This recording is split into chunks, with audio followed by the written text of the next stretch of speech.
మన VVIT university absolute discipline, absolute education. అసలు ఎలా చెప్పాలో, ఏ రకంగా చెప్పాలో కూడా అర్థం కావట్లేదు. ఎందుకంటే మానవ సంబంధాలు అనేవి రోజు రోజుకి దారుణాతి దారుణంగా తయారవుతున్నటువంటి పరిస్థితి.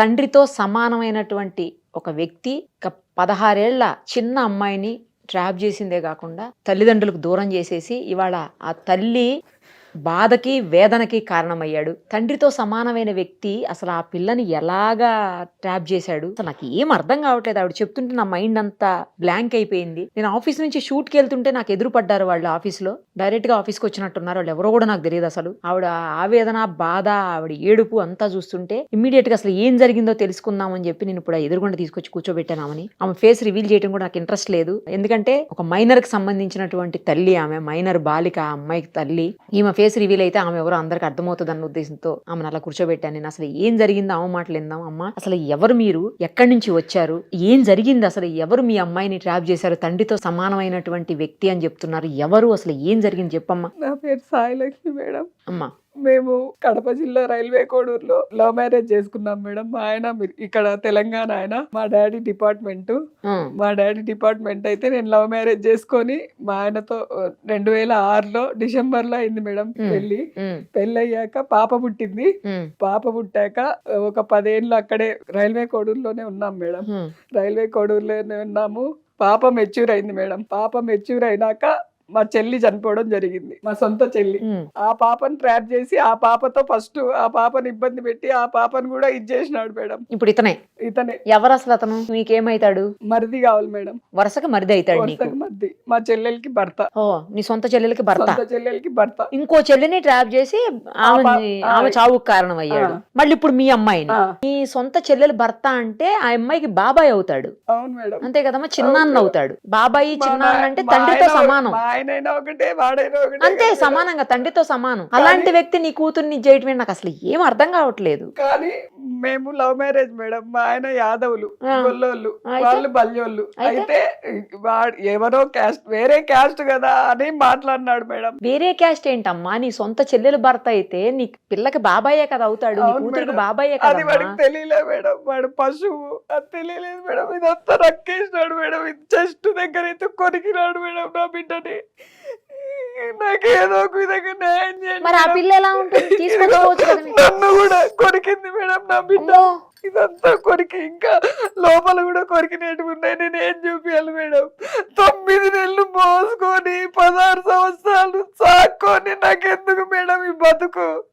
నాకు ఈడైతే న్యాయం జరుగుతుందని వచ్చినా మేడం. మీ సమక్షంలో నాకు న్యాయం జరిపించేలా చెయ్యండి మేడం.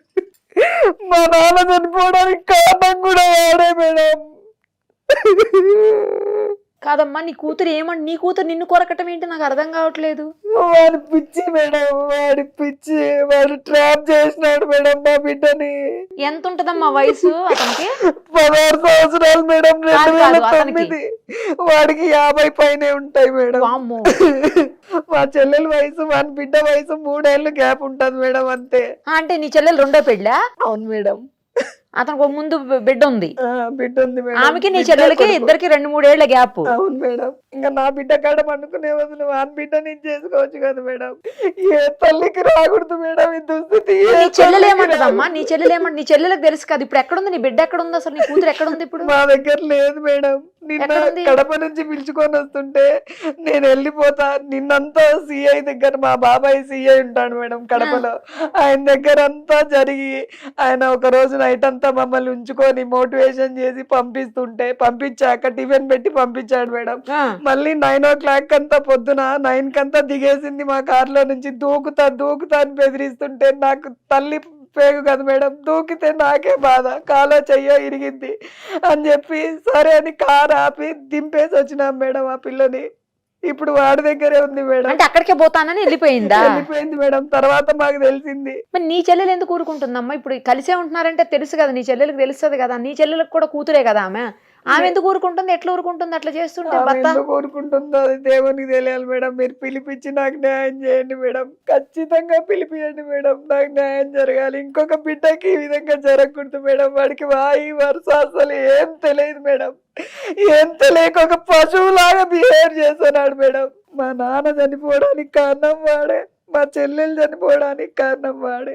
ఇప్పుడు నా బిడ్డ కూడా వస్తే వాడు ఏం చేసుకోవాలని మేడం, నా బిడ్డను కూడా చంపాలనే ఉన్నాడు మేడం. పైగా మమ్మల్ని నా బిడ్డతో మమ్మల్ని ఇగో మీ అమ్మకి మీ నాన్నకి చెప్తే ఇద్దరిని చంపేస్తా అని చెప్పి ఆ పిల్లని కూడా బెదిరించిన రికార్డింగ్ కూడా ఉంది మేడం. రికార్డింగ్లు అన్ని ఉన్నాయి అమ్మ, ఇలాంటివి ఉన్నాయి మేడం. నాకేదో మరి మీరు ఎందుకు కేసు పెట్టలేదు వాడి మీద? ఎవరు ఎక్కడ మేడం, తిరుపతికి తిరిగినాము, కడపకి తిరిగినాము, ఎవరు కేసు చేసుకోవడం లేదు మేడం. ఎందుకు తీసుకోవట్లా? మీరు హైదరాబాద్ లో పెట్టండి, మీ అమ్మాయి మీరు ఇక్కడే కదా. మేము పోలేకనే మేడం, మాకు పోలీసుల ద్వారా నాకు న్యాయం జరిగేలాగా లేదు. సుమన్ టీవీ ద్వారా నాకు న్యాయం జరుగుతుందని వచ్చిన మేడం. మిమ్మల్ని చూసి నాకు ఊపిరి వచ్చింది మేడం, నిజంగా చెప్తున్నా. మిమ్మల్ని చూసినాక నేను ఒక్కసారి మాట్లాడించే అవకాశం ఏంటని బయట అన్న వాళ్ళని వేడుకున్నాను మేడం. నేను మీ దగ్గర అయితే న్యాయం జరిగింది మేడం. వాడిని లాగాల మేడం బయటికి. వాడికి డబ్బు ఉందన్న అహంకారంతో ఏమైనా చేస్తున్నాడు మేడం. మా పేదరికాన్ని వాడు ఉదాహరణ చేసుకున్న బిడ్డను ట్రాప్ చేసి నాశనం చేసి పెడుతున్నాడు మేడం. నా బిడ్డ నా దగ్గరికి వచ్చి ఎప్పట్లాగా ఉండాలి మేడం. అమ్మ నీ బిడ్డ నంబర్ ఉందా అమ్మ నీ దగ్గర? ఫోన్ ఉందా మేడం? ఫోన్ ఉందా అమ్మాయి దగ్గర? లేదు మేడం. ఫోన్ ఉందో లేదో కూడా తెలియదు మేడం. ఒక ఫోన్ ఎన్ని రోజులైంది నీ కూతురు వెళ్ళిపోయి? నేనే తీసుకొని పోయినా మేడం. కడపలో కేసు పెడదామని చెప్పి నేనే పిలుచుకొని పోతే నాకే రివర్స్ అయింది మేడం. నేను పెట్టను, డాడీ మీదే పెడతానని చెప్పి చెప్తుంది మేడం. ఆ విధంగా వాడు ఆ అమ్మాయిని ట్రాప్ చేసి ఆ అమ్మాయి వశం చేసుకున్నాడు మేడం. వాడిని అయితే వదలొద్దండి మేడం, ప్లీజ్ మేడం. ఏం చదువుతుందమ్మా మీ అమ్మాయి? First year madam, intermediate. అన్ని ఫెయిల్ అయింది మేడం. నీ చెల్లెలు ఎందుకు ఊరుకుంటుంది? నాకు అది అర్థం కావట్లేదు. అంతా అసలు విచిత్రంగా మేడం. మీరు పిలిపియండి మేడం, దయచేసి ఇద్దరిని పిలిపించి ఇవన్నీ అస్సలు కేసు పెట్టించి ఇవన్నీ అసలు బయటికి రాకుండా చేయండి మేడం. నేను అందుకనే మీ దాకా వచ్చింది. అందుకనే మేడం మాకు ఎక్కడ న్యాయం జరగట్లేదు మేడం. పేద పరిస్థితి మేడం నాది. అతని నెంబర్ ఉందా అమ్మా? ఉంది మేడం. తీస్తాడా మీ ఫోన్ నుంచి చేస్తే? తీయడా మేడం? మీ ఫోన్ నుంచి తీయడు కదా. ఇప్పుడు మరి ఫోన్ చేయమంటారా వద్దా? ఫోన్ చేస్తే అతను ఇన్ఫ్లుయెన్స్ చేస్తాడు మిమ్మల్ని, ఏమన్నా మీకేమన్నా హాని కలుగుతుందని భయపడుతున్నారు కదా మీరు? ఖచ్చితంగా మేడం. మరి ఎట్లా ఈ సమస్యకి పరిష్కారం? అసలు అతను ఎందుకు ఇలా చేస్తున్నాడు ఆ అమ్మాయిని? మీడియా వరకు మీరు వచ్చారు అంటే అతనికి అర్థమవుతుంది కదా నాకు ప్రాబ్లం అవుతుంది అన్న విషయం. మరి ఏమన్నా వెనక తగ్గుతాడేమో అని ఆలోచిస్తున్నాను. టీవీ నుంచి ఏమన్నా కేసు పెట్టే ఛాన్స్ ఉంటుందా మేడం? టీవీ నుంచి డైరెక్ట్ గా మేము పెట్టడానికి ఉండదమ్మా, మీరే పెట్టాలి. ఏం చేయాలన్నా కూడా మీరే చెయ్యాలి. కేసు లాంటి మీరే డైరెక్ట్ గా పెట్టాలి. మేము అతనితో మాట్లాడతాము, కావాలంటే పోలీసులకి చెప్తాము, వాటి వరకు చేయగలుగుతాం తప్పించి మేము డైరెక్ట్ గా అతని మీద మేము కేసు పెట్టలేము. మీరు కాదు మేడం, నేనే పెడతాను. మీరు మాట్లాడించగలరా అని అడుగుతున్నాను. నేను మాట్లాడిస్తాను, మీరు పెట్టండి, కేసు పెట్టండి. ఇక్కడ పెట్టండి, ఫస్ట్ హైదరాబాద్ లో పెట్టండి. హైదరాబాద్ లో మిస్సింగ్ కేసు పెట్టండి. ఎవరి మీద అనుమానం ఉందో మీరు పెడితే హైదరాబాద్ లో నేను మాట్లాడతాను, వాళ్ళతో పోలీసులతోనే మాట్లాడతాను. కానీ నాకు ఒక్క విషయం అర్థం కావట్లేదమ్మా, ఎందుకు మీరు మీ అమ్మాయిని బలవంతంగా ఎందుకు తీసుకురాలేకపోతున్నారు? తెచ్చేయచ్చు కదా మీరు మీ అమ్మాయిని. మీరు వెళ్ళామంటున్నారు, దిగి వెళ్ళిపోయింది అంటున్నారు. మీకు తెలుసా, పోలీస్ స్టేషన్ లోనే బట్టలన్నీ చింపేసుకుంది మేడం. ఇంకా నేనేం చెప్పలేను మీకు. ఎందుకు బట్టలన్నీ చింపుకుంటే ఎందుకు చింపుకున్నావు అని అడిగితే ఇదిగో కురికేసింది. నన్ను ఇంకా బూతు మాటలు కూడా తిట్టింది మేడం. అసలు ఏంటి అంతగానో ఎందుకు? అదే మేడం, అదే నేను చెప్పేది. అదే మేడం చెప్పేది. పూర్తి ట్రాప్ చేసేసినాడు మేడం. 16 years అంటే ఏం తెలుస్తుంది మేడం? ఇప్పుడు పిల్లలకి ఆకర్షణే. ఇప్పుడు ఈ ఏజ్ లో ఆకర్షణ ఒక్కటే ఉంటది మేడం. నేను కూడా ఆ వయసులో ఆకర్షణ పడ్డానికి కూడా వాడు ముసలోడు కదమ్మా, అంత పెద్ద ఏజ్ ఓడు, 50 ఏళ్ల పైనోడు, ఆతో ఆకర్షణ ఏంటమ్మా? కుర్రోళ్ళతో వెళ్ళారంటే నన్ను అనుకోవచ్చు. ఏదో 20 ఏళ్ల పిల్లలు 20-25 ఏళ్ళ వాళ్ళు అయితే మనం ఓకే సరేలే అనుకోవచ్చు. 50 ఏళ్ళ పెళ్లి చేసి పంపిస్తా అని కూడా చెప్పినా మేడం. ఇంకా ఎవరు చెప్తారు మేడం? ఏ తల్లి తండ్రికి ఈ దుస్థితి రాకూడదు మేడం. మీరు ఏదో ఒకటి చేసి నాకు న్యాయం చేయండి మేడం. కాదు, అసలు మీరు బలవంతంగా ఎందుకు తీసుకురావట్లేదు అమ్మాయిని? బట్టలు చింపేసుకుంటుంది, నేను రానంటుంది అనేది. బట్టలు చింపుకుని నేను రానంటుంది మీతోటి. నేను పోయేది కోడూరుకే వెళ్తా. కోడూరు అంటే అతని దగ్గరికి. మరి పోలీసులు ఏమంటున్నారు? అక్కడ మీరు పోలీస్ స్టేషన్ లోనే జరిగింది కదా ఇది, అక్కడ వాళ్ళు ఏమన్నారు? మరి ఆయన మా బాబాయ్ ఏమన్నారు? ఆయన ఆ పిల్లకి నచ్చ చెప్పారా? నచ్చ చెప్తే వినడంలా బయటికి వచ్చేస్తా. నాకు బట్టలు వేసుకోను, నేను మీరు అక్కడికి పంపించేలాగుంటేనే నేను వేసుకుంటా వెళ్తా. ఇప్పుడు అతను మీ చెల్లెలు ఈ అమ్మాయి ముగ్గురు అందరూ ఒకటే ఇంట్లో ఉంటున్నారా? కాదు మేడం, నేను తీసుకొని వెళ్ళి నా కేసు పెట్టాలని తీసుకొని వెళ్తే నన్ను మాయపుచ్చేసింది. నేను రాననింది మేడం. స్టేషన్ మెట్లు చూడంగానే నేను రాను లోపలికి, నేను డాడీ మీదే రివర్స్ అయితా అని చెప్పింది. సరే అని నేను 2 దెబ్బలు కొట్టాను మేడం. కన్న తల్లి కొట్టే హక్కు ఉండదా మేడం? అయితే మా బాబాయ్ సిఐ బస్ లో వెళ్ళిపోయింది మేడం. నేను కోడూరుకి వెళ్తానని చెప్పి నన్ను మాయపుచ్చి స్టేషన్ నుంచి వెళ్ళిపోయింది. బస్సులో నుంచి వచ్చే దిగుదురా అని చెప్పి పిలిచే టైంలో ఏమైందంటే పట్టుకున్న డ్రెస్ అది మెత్తబడింది మేడం, అది కొంచెం చిరిగింది. మ్మ్. రివర్స్ నన్నే మాట్లాడింది, నువ్వు చింపేసావని. దాదాపు 5-6 కిలోమీటర్లు నన్ను పరిగెత్తిచ్చింది మేడం. ఆ. 5-6 కిలోమీటర్లు నన్ను పరిగెత్తిచ్చినాక మళ్ళీ ఎట్లో ఒకట్లా మా బాబాయ్కి ఫోన్ చేస్తూనే ఉన్నా. ఆ. నా దగ్గర అయితే ఫోన్ లేదు. నాకు ఇంట్లో ఈ గొడవల వల్ల మా ఆయన నేను చికాకులు పడి కొంచెం ఫోన్ కూడా నాది పగిలిపోయింది. ఆ. ఎవరి ఫోన్ దొరికితే వాళ్ళ ఫోన్ నుంచి కొట్టిన. ఆ. నా దగ్గర పేపర్లు రాసుకొని ఉన్నా మా బాబాయ్ నెంబరు. ఆ. చేస్తే ఆహా నువ్వు చేస్తావా, ఇంకా అసలు ఇద్దరు కానిస్టేబుల్ నన్ను పంపిస్తే ఆ కానిస్టేబుల్ల మీద కూడా మూసేసి అయ్యో వాళ్ళ ముందరనే బట్టలు చింపేసుకుంది మేడం. కారులో దాదాపు ఒక 5 కిలోమీటర్ల మేరకు బట్టలు లేకుండా వచ్చింది. అంత ఇచ్చేసినాడు మేడం వాడు. నా బిడ్డకు అంత తెలియదు మేడం, ఫస్ట్ అట్లా లేదు మేడం నా బిడ్డ. ఇప్పుడు వాళ్ళతో పాటే ఉందా? వాళ్ళ ఇంట్లోనే ఉందా? మీ చెల్లెల ఇంట్లోనే? మా చెల్లెలు ఇంట్లో లేదు మేడం. మరి ఎక్కడుంది ఇప్పుడు? తెలీదు. ఆహా. వాడు ఎక్కడ పెట్టాడో తెలియదు. అయితే వేరే వాళ్ళ ద్వారా తెలిసింది, ఇక్కడికే వస్తుంది పాప. ఎక్కడికి? ఇక్కడికి హైదరాబాద్ వస్తుంది. ఇప్పుడు వస్తుందా? వస్తుందంట అనేసి చెప్పినారు మేడం. అయితే నేనేమన్నానంటే మేము సుమన్ టీవీకి వస్తున్నామంటే మళ్ళీ వాడికి రివీల్ చేస్తుంది, ఆ. అప్పుడు మేము ఇదైపోతాం కదా, వాడు ఏదైనా చేస్తాడని చెప్పి మా ఆయన ఏం చెప్పినాడంటే వద్దు అక్కడే ఉంచుకోండి, మా చెల్లెలు ఇక్కడ హాస్టల్లో ఉంటది మేడం, అక్కడ ఉంచమని చెప్పినాము. మా చెల్లెలకే చెప్పేసి వచ్చినాం, మా రెండో చెల్లెలు. ఇంకో చెల్లెలా ఆమె? ఆ అమ్మాయి ఇంకో చెల్లెలు. ఆమెకి ఆమె దగ్గర పెట్టుకోమని చెప్పారా? చెప్పి వచ్చినాం. ఎందుకంటే ఇక్కడికి వస్తున్నామంటే ఆ పాప యాక్సెప్ట్ చెయ్యదు మేడం, స్టేషన్కే యాక్సెప్ట్ చేయలేదు. ఇక్కడికి వస్తే ఎంతసేపు మేడం అంటే ఆమె లగ్జరీ లైఫ్ కి అలవాటు పడిపోయింది మేడం. లగ్జరీ లైఫ్ కి అలవాటు పడిపోయి ఎంతసేపు ఉద్యోగం పోతుంది ఇదే ఆలోచిస్తుంది మేడం. మేము తల్లిదండ్రులం అన్న విషయం మర్చిపోయింది ఆ పాప. ఎంతసేపు వాడి మాటలు వాడి మాయపుచ్చినేదే ఆలోచించుకుంటుంది. లగ్జరీ లైఫ్ అంటే అన్ని కొనిస్తున్నాడా? అన్ని అదే మేడం కొనిచ్చి ఇంకా దానికి కూడా అలవాటు చేసేసినాడు మేడం.